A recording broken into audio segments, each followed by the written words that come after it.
Assalamualaikum warahmatullahi wabarakatuh. Halo adik-adik, perkenalkan nama kakak Rio Fadila. Di video kali ini kita akan membahas tentang sistem reproduksi pada manusia. Telah kita ketahui bersama bahwa makhluk hidup, termasuk manusia, memiliki batasan usia. Oleh sebab itu, agar manusia dapat mempertahankan spesiesnya dan menghasilkan keturunan, manusia harus melakukan yang namanya berkembang biak. Dalam berkembang biak, manusia memerlukan alat reproduksi untuk melakukan perkembangbiakan. Baiklah, apa saja fungsi dari sistem reproduksi dan bagaimana struktur sistem reproduksi dan apa bedanya sistem reproduksi pada laki-laki dan sistem reproduksi pada perempuan?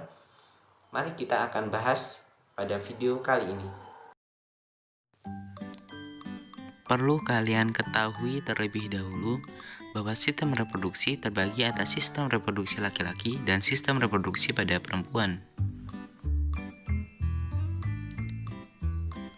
Pada organ reproduksi laki-laki dibagi menjadi 3, yaitu organ luar, organ dalam, dan organ tambahan. Organ reproduksi luar pada laki-laki terdiri dari penis, skrotum. Penis berfungsi sebagai alat kopulasi atau persetubuhan, yaitu memasukkan sperma ke dalam alat reproduksi wanita. Sedangkan skrotum fungsinya sebagai kantong pelindung testis dan menjaga suhu testis.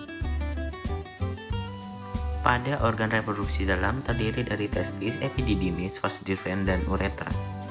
Testis berupa sepasang kelenjar kelamin untuk memproduksi sperma dan menghasilkan hormon testosteron. Sedangkan epididymis merupakan saluran panjang berkelok-kelok yang keluar dari testis untuk menyimpan sementara sperma sampai matang. Yang selanjutnya adalah vas deferens, yang berfungsi untuk menyalurkan sperma dari epididymis menuju vesikula seminalis. Sedangkan uretra merupakan saluran untuk mengeluarkan sperma dan urin.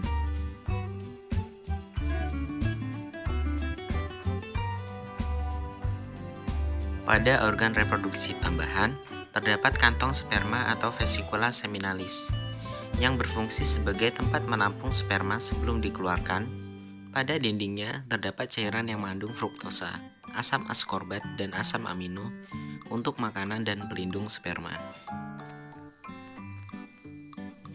Pada organ reproduksi tambahan juga terdapat kelenjar prostat dan kelenjar Cowper. Kelenjar prostat berfungsi untuk menghasilkan cairan basah berwarna putih susu untuk kehidupan sperma. Sedangkan kelenjar Cowper berfungsi menghasilkan cairan kental yang dialirkan ke uretra.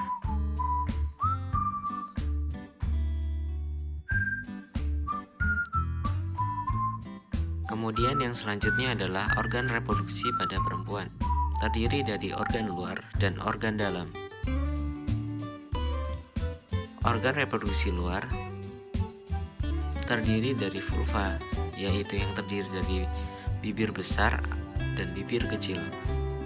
Kemudian ada klitoris yang berbentuk seperti tonjolan kecil, orifisium uretra, lubang kencing, dan hymen, yaitu selaput yang mengelilingi lubang vagina. Yang selanjutnya adalah organ reproduksi dalam yang terdiri dari ovarium dan oviduk.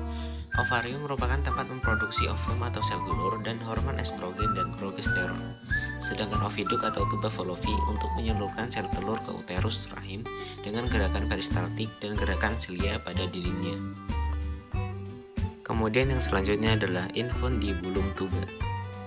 Merupakan ujung oviduk yang berfungsi untuk menangkap ovum dari ovarium. Kemudian ada uterus, sebagai tempat berkembangnya embrio. Selama kehamilan, volume uterus dapat mengembang hingga 500 kali. Kemudian vagina, sebagai alat kopulasi wanita dan sebagai jalan keluar bayi pada proses kelahiran.